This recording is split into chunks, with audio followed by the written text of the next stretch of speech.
बता चुके हैं कि बुशरा बीबी जो है वो अली अमीन गंडापुर को झटका देने के लिए बिल्कुल तैयार है, इंतजार कर रही हैं इमरान खान साहब को, इमरान खान साहब के वो कन भर सकें और कन भरने के बाद वो जो है ये गेम डाल सकें। लेकिन देखते हैं कि क्या ये पूरा होने जा रहा है या नहीं होने जा रहा पूरा।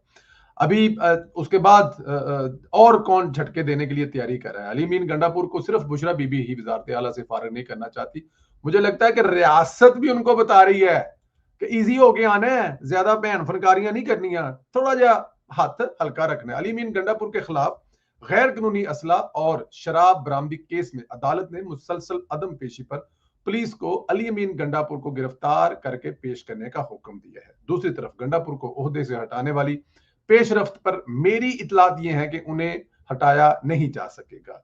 इसकी सबसे बड़ी वजह यह है कि गंडापुर ने अपनी लॉबिंग इतनी मजबूत कर ली है कि इनका अपना एक अलग ग्रुप बन चुका है। अरकान सूबाई असम्बली इनका साथ देंगे, उन्हें हटाना मुश्किल होगा, और अगर हटाने की कोशिश की गई तो हो सकता है कि पीटीआई के हाथों जो हुकूमत है केपीके की वो निकल जाए। देखें, अली अमीन गंडापुर एक जो लाइन लेके चल रहे हैं, मेरे ख्याल में मुनासिब लाइन लेके चल रहे हैं, इसलिए कि अली अमीन अगर गंडापुर नहीं रहते तो इमरान खान के लिए आने वाले दिनों में बड़ी मुश्किलात पैदा होने वाली है। इतना आसान नहीं होगा इमरान खान के लिए कि वो जो अली अमीन गंडापुर को हटाकर वहां पर, हाँ अगर उन्हें तसादम करना है, हर हाल में लड़ाई करनी है एस्टेब्लिशमेंट से, मौजूदा हुकूमत को नहीं चलने देना, और उन्होंने मुल्क में अदम इस्तेहकाम पैदा करना है, तो वो किसी भी हद तक जाकर कुछ भी कर सकते हैं, ये मुमकिन है। लेकिन अगर ये कहा जाए कि अली अमीन गंडापुर को हटा लेंगे और उसके बाद वहां पे सब अमन हो जाएगा, सुकून हो जाएगा, जो इमरान खान चाहेगा या बुशरा बीबी चाहेगी वो सब कुछ होगा, तो ये करना मुश्किल है। अली अमीन गंडापुर साहब अपनी जो जिसे कहते हैं ना कि हाथ पैर जो ना मजबूत कर चुका हुआ है, वो कुछ और करे ना करे, अपने लोगों को फंड दे रहा है अपने इलाकों में काम करवाने के लिए, वो हो रहे हैं नहीं हो रहे, एक अलहदा बहस है, एक अलहदा लड़ाई है। लेकिन अली अमीन गंडापुर पूरी कोशिश कर रहा है, और अगर अली अमीन गंडापुर को हटाने के लिए ऐसा कुछ किया जाता है तो पीटीआई का एक धड़ा चाहता है कि वो जो इलेक्शन लड़कर आए हैं अपनी 5 साल मुद्दत पूरी करें। इमरान खान साहब के लिए बार बार इलेक्शनों में जाने में बड़े अखराजात होते हैं, बड़े मसाइल होते हैं, लोग सवाल पूछते हैं कि आप लोग कर क्या रहे हैं भाई। अगर फर्ज किया कि वहां पर ऐसी दोबारा हरकत होती है कि लोग आपको असेंबलियों में भेजते हैं और आप असेंबलियों से निकलकर बाहर आ जाते हैं, तो वहां पर भी जो लोग हैं वो अमन चाहते हैं और अगले 5 साल के लिए सुकून चाहते हैं, और जो अमन और सुकून चाहते हैं, जो लड़ाई नहीं चाहते, उनकी एक बड़ी तादाद जो है वो अली अमीन गंडापुर के साथ खड़ी हो जाएगी। तो यहां पर भी मैं समझता हूं कि बड़ा मुश्किल होगा अली अमीन गंडापुर को हटाना। इजाजुल हक ने इमरान खान का एक नया चेहरा बेनकाब किया। जिस दौरान इमरान खान जनरल बाजवा को मीर सादक और मीर जाफर कहा करता था, उसी दौरान इमरान खान क्या कर रहा था?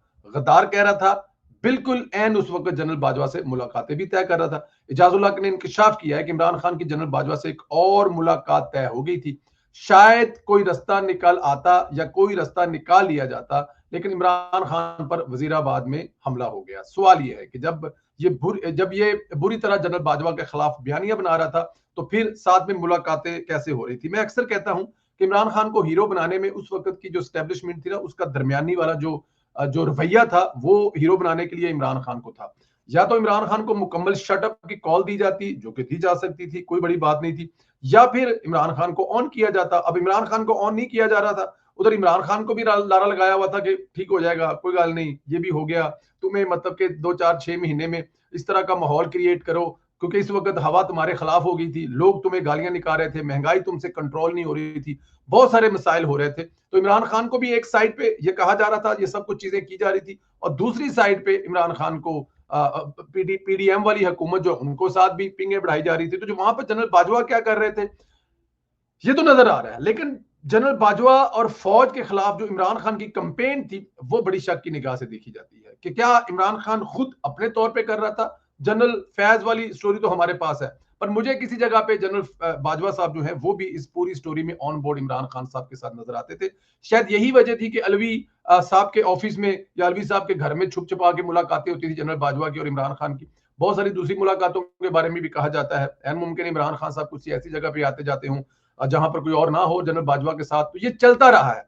उसकी बड़ी निशानी यह है कि इमरान खान साहब जिस किस्म की गंदी और गलीज जुबान उन दिनों में फौज के खिलाफ, जनरल बाजवा के खिलाफ, बल्कि बड़े पूरे अदारे के खिलाफ वो जुबान इस्तेमाल कर रहे थे, वो किसी भी तरह से अपने आप नहीं कर सकते थे। उनके पीछे कोई ना कोई था, कुछ ना कुछ था, कोई ना कोई तो गेम चल रही थी। ये हो नहीं सकता कि इमरान खान अपने तौर पे ये सारा कुछ कर रहा हो। तो जनरल बाजवा के साथ यही वजह हो सकती है। लेकिन खैर, इमरान खान पर जो गोली चली, इमरान खान पर के साथ जो लोगों के साथ जो प्रैंक हुआ और इमरान खान साहब ने वहां पे अपने लोगों के सलवारों से जो गोलियां निकाली और इमरान खान साहब को जो छू कर गोली निकली और उसके बाद इमरान खान साहब टुट्टी लातनाल चले, ये भी एक अलग स्टोरी है। वो फिर इमरान खान साहब को अपने हक में इस्तेमाल करना। इमरान खान इतना सियासतदान तो हो गया है ना कि वो जो कोई ऐसा हादसा है उसको अपने खिलाफ अपने अपने हक में कैसे इस्तेमाल करना, ये तो फिर उसका अब चल ही रहा था ना। जनरल बाजवा के मतलब दूसरी खबर यह है कि उन्हें हो सकता है फैज हमीद अपनी गवाही के लिए बुला ले, क्योंकि फैज हमीद के पास जब बोलने के लिए कुछ नहीं होगा और उसको लगेगा कि वो बिल्कुल फंस गया, वो ये इससे नहीं निकल सकता, तो मुमकिन है कि वहां से वो फैज हमीद के हवाले से कहे जी कि फैज हमीद को लेके आया जाए। फैज हमीद के वकला से फखर दुरानी की बात हुई है। इसने रिपोर्ट किया है कि पाकिस्तान के साबिक chief of army staff general Qamar Javed Bajwa ISI आईएसआई के साबिक सरबरा लेफ्टिनेंट जनरल फैज हमीद की कोर्ट मार्शल की कार्रवाई में बतौर दफाई गवाह पेश करने के लिए तलब किया जाएगा। जनरल फैज की नुमाइंदगी करने वाली माहरीन जो कानून की टीम है अब तक इस मामले पर कोई फैसला होने की तरदीद की है, और अगर वो तरदीद नहीं कर रहे तो इसका मतलब यह है कि तस्दीक कर रहे हैं कि फैज हमीद की कानूनी टीम उन्हें बतौर गवाह तलब कर सकती है। और फखर दुरानी के मुताबिक जराये ने दावा किया है कि जनरल फैज के field general court martial FGCM की अब तक कई समातें हो चुकी हैं। इस्तगासा इस वक्त अपने गवाह पेश कर रहा है, जिसके बाद दफाई टीम अपने गवाहों को बुलाएगी। जराये ने इस बात की भी तस्दीक की है कि अगर साबक army chief general Qamar Javed Bajwa को अदालत तलब करती है तो वो पेश होंगे, क्योंकि कानूनन वो पेश होने के पाबंद हैं।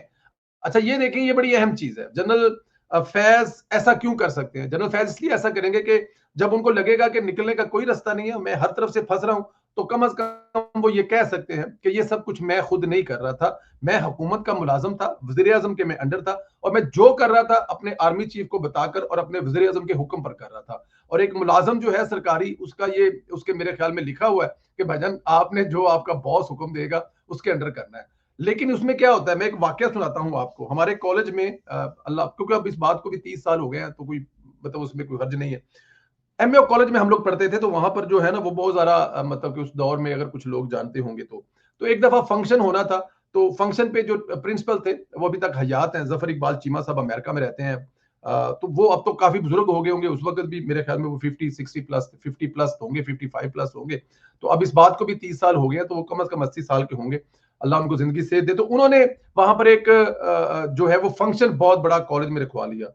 अब फंक्शन रखवाने के बाद होता क्या है कि आपने उसके जो एक्सपेंडिचर है वो कॉलेज के लिए स्पॉन्सर चाहिए होते हैं। अब स्पॉन्सर के लिए उन्होंने हमारी ड्यूटी लगा दी कि भी आपकी ड्यूटी है, आप ये स्पॉन्सर है तो आप ये लेके आए। तो अब होता, उन्होंने साथ ये भी कहा कि तुसी कोई बगैरती ना करना, किसी किस्म कोई ऐसी चीज ना करना कि मतलब कि उलामा ना आए कि मतलब कि आप लोग क्या कर रहे हैं, किससे क्या ले रहे हैं और कॉलेज में क्या। हमने कहा जी हम ऐसा ना करने जा रहे हैं, ना हम ऐसा करेंगे।